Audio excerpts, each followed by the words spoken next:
हर तरह के कंस्ट्रक्शन और भराई पर सरकार ने रोक लगा दिया है, ताकि नदी का पेटी खाली रहेगा तभी ना बाढ़ से सुरक्षा एम्स का होगा।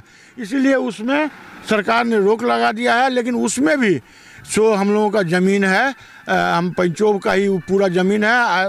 नदी के उस पार ताल पुपरी मौजे है, वो भी हमारे ही पंचायत का मौजे है। उसका मुआवजा मिला? इस साइड का मुआवजा मिला है, नदी का उस साइड का मुआवजा नहीं मिला है। उस जमीन उपजाने पर रोक नहीं है, लेकिन उस पर कंस्ट्रक्शन और भराई पर स्वागत करते हैं, धन्यवाद करते हैं।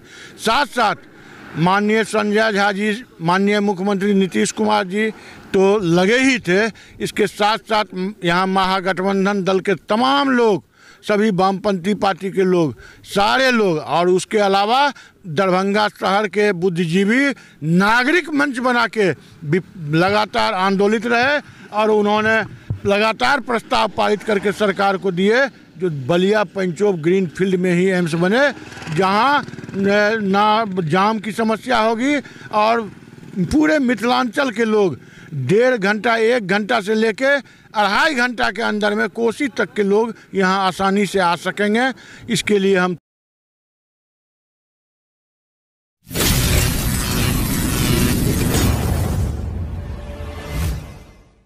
क्या होगा जिधर आपका नदी है, तो क्या लगता है वो भी बिकेगा? उसका भी तो दाम बढ़ गया होगा। वो अगर कोई बेचता है तो गलत कर रहा है, क्योंकि उसको भराने घर बनाने के लिए सरकार ने रोक लगा दिया है। क्योंकि नदी जिधर है उसके विपरीत ये बांध आ रहा, आगे एक बांध है, हाँ। टाउन प्रोटेक्शन बांध, हाँ। ये दोनों बांध के बीच में जो नदी है, उस पर हर तरह के कंस्ट्रक्शन और भराई पर सरकार ने रोक लगा दिया है, ताकि नदी का पेटी खाली रहेगा तभी ना बाढ़ से सुरक्षा एम्स का होगा। इसीलिए उसमें सरकार ने रोक लगा दिया है। लेकिन उसमें भी सो हम लोगों का ज़मीन है, हम पंचोब का ही पूरा ज़मीन है। नदी के उस पार ताल पुपरी मौजे है, वो भी हमारे ही पंचायत का मौजे है। उसका मुआवजा मिला? इस साइड का मुआवजा मिला है, नदी का उस साइड का मुआवजा नहीं मिला है। उस जमीन उपजाने पर रोक नहीं है, लेकिन उस पर कंस्ट्रक्शन और भराई पर रोक है।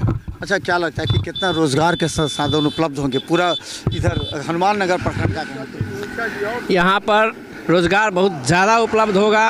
पशुपालक किसानों की दूध की मांग बढ़ेगी, पशुपालक को बहुत ज़्यादा फ़ायदा होगा, सब्जी बेचने वालों को ज़्यादा फ़ायदा होगा, मछली बेचने वालों को ज़्यादा फ़ायदा होगा, और आम किसान छात्र नौजवान जो हैं वो भी यहाँ आकर के सुविधा प्राप्त करेंगे। एम्स बनने से बहुत ज़्यादा फ़ायदा हो रहा है। लेकिन जो किसानों का ज़मीन जा रहा है उस पर भी सरकार को विचार करना चाहिए। जो वैसे जो ज़मींदार थे कल के ज़माने में, आज वो 5 से 10 कट्ठा पर में आ जाएंगे। वैसे परिवारों को, हर एक व्यक्ति को सरकारी नौकरी मिलना चाहिए और उनको सुविधा मिलना चाहिए। और मुआवजा में जो देरी कर रही है सरकार, उसके ऊपर ध्यान देना चाहिए और सभी किसानों को मुआवजा देना चाहिए। इससे हमारे इलाकों का विकास होगा। विकास के साथ साथ यहाँ के जो किसान है उसके समस्या पर भी सरकार को ध्यान देना होगा। सिर्फ इलाके का विकास हो जाए और जो व्यक्ति 200 बीघा ज़मीन दिया है, 200 एकड़ ज़मीन दिया है, उसके सामने भुखमरी आ जाए, ये भी सरकार के लिए दोहरी नीति होगी।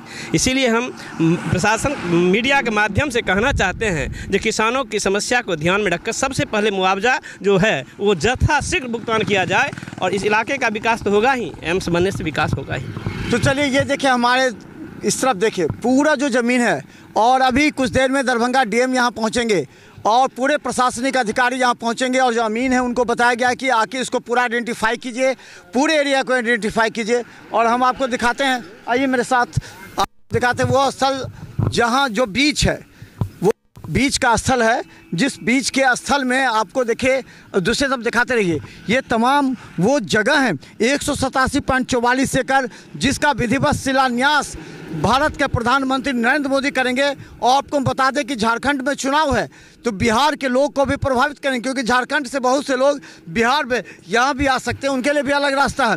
तो इन तमाम चीज़ों को देखते हुए जब एम्स की घोषणा की जा रही थी, उस समय लग रहा था कि कम से कम 13 जिला के लोगों को और नेपाल के लोगों को इस एम्स से फ़ायदा पहुंचेगा। लेकिन बात ये थी कि आखिर क्रेडिट कौन लेगा, ये भी बहुत बड़ा सवाल है। जैसा ही राजीव चौधरी ने कहा कि संजय झा का देन है, संजय झा ने इस पर पूरी तरह काम किया। भोला यादव कहते हैं कि उन्होंने सबसे पहले तेजस्वी यादव के पास फाइल बढ़ाई, मुख्यमंत्री के पास फाइल बढ़ाई। इन तमाम बातों को लेकर के हम अगर देखें, ये जो पूरा बलिया मौजा में आता है, और पंचोप के जो मुखिया हैं क्या कहना है कि हम लोगों की 151 एकड़ जो गोचर की ज़मीन थी वो चली गई। इसके अलावा 37 एकड़ का मुआवजा मिला है, लेकिन अब इस पर शिलान्यास होते ही इस पर काम प्रारंभ हो जाएगा, मिट्टी गिरना प्रारंभ हो जाएगा। बाउंड्री वॉल के लिए टेंडर निकल गया है, बाउंड्री वॉल और मिट्टी गिरेगी। इसके बाद से आपको हम दिखाएंगे लगातार दरभंगा एम्स। हाँ, इसमें अब नया डिजाइन जो आया है उसमें मिट्टी भराई नहीं होगा, थोड़ा सा उसको समतलीकरण किया जाएगा, जो थोड़ा सा मिट्टी देके समतलीकरण किया जाएगा और उसको फर्स्ट फ्लोर से एम्स रहेगा और नीचे में पार्किंग, धोबी का घाट, जो एम्स के लिए धोबी भी एक बहुत बड़ा कैंटीन, पोस्टमार्टम वगैरह वगैरह जो है, सो ये सब काम होगा नीचे में। और एम्स के मेडिकल कॉलेज और हॉस्पिटल ऊपर में रहेगा, उस माने इस रोड के लेवल से और ऊंचा उठा के। बाउंड्री वॉल का काम के लिए टेंडर भी बाउंड्री वॉल होगा, बाउंड्री वॉल एम्स का जो एरिया है उसमें पूरा में बाउंड्री वॉल होगा। तो देखिए इस पर अब प्रधानमंत्री के शिलान्यास के बाद से यहाँ पर बाउंड्री वॉल का कार्य होगा। मिट्टी भराने का जो काम है वो पूरा नहीं होगा, वो समतलीकरण होगा, यानी कि बताया जाएगा कि जो मिट्टी भरा रहा है, तो इससे निश्चित तौर पर दरभंगा का भी विकास होगा और हनुमाननगर प्रखंड का सबसे अधिक विकास होगा, क्योंकि यहाँ तेज़ी से जो है उद्योग खुलेंगे, तेज़ी से जो है वो दुकानें खुलेंगी, बड़े बड़े शोरूम खुल सकते हैं, इधर जो है सो होटल रेस्टोरेंट खुल सकते हैं और जितने भी मेडिकल संस्थान हैं उसके जो सबऑर्डिनेट है वो खुलेंगे। इससे इस क्षेत्र का विकास होगा। लेकिन हाँ, इस एम्स बलिया पंचोम में एम्स हो, इसके लिए जितने भी लोग यहाँ के तमाम नागरिक जो इसके लिए आंदोलित थे, जो यहीं एम्स बने, हम सभी को साधुवाद देते हैं, अभिनंदन करते हैं, स्वागत करते हैं, धन्यवाद करते हैं। साथ साथ माननीय संजय झा जी, माननीय मुख्यमंत्री नीतीश कुमार जी तो लगे ही थे, इसके साथ साथ यहाँ महागठबंधन दल के तमाम लोग, सभी वामपंथी पार्टी के लोग, सारे लोग, और उसके अलावा दरभंगा शहर के बुद्धिजीवी नागरिक मंच बना के लगातार आंदोलित रहे और उन्होंने लगातार प्रस्ताव पारित करके सरकार को दिए, जो बलिया पंचोप ग्रीन फील्ड में ही एम्स बने, जहाँ ना जाम की समस्या होगी और पूरे मिथिलांचल के लोग 1.5 घंटा 1 घंटा से लेके 2.5 घंटा के अंदर में कोसी तक के लोग यहाँ आसानी से आ सकेंगे।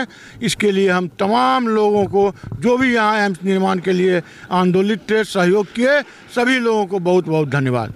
तो धन्यवाद, आपको हम लगातार दिखाते रहेंगे क्योंकि ये बहुत बड़ा विषय भी था, इस पर राजनीति होती रही, आरोप लगा, सभी कह रहे राजनीति की वजह से ये एम्स दरभंगा एम्स लटक जाएगा, दरभंगा एम्स सहरसा चला जाएगा। लेकिन अब यह तय हो गया है कि प्रधानमंत्री नरेंद्र मोदी 13 नवंबर को जब विधिवत इसका शिलान्यास करेंगे तो अब यहाँ पर आपको देखने को मिलेगा मिट्टी भराई का भी काम धीरे धीरे शुरू होगा, बाउंड्री वॉल का काम शुरू हो जाएगा और पूरा लोकेशन को आइडेंटिफाई किया जाएगा।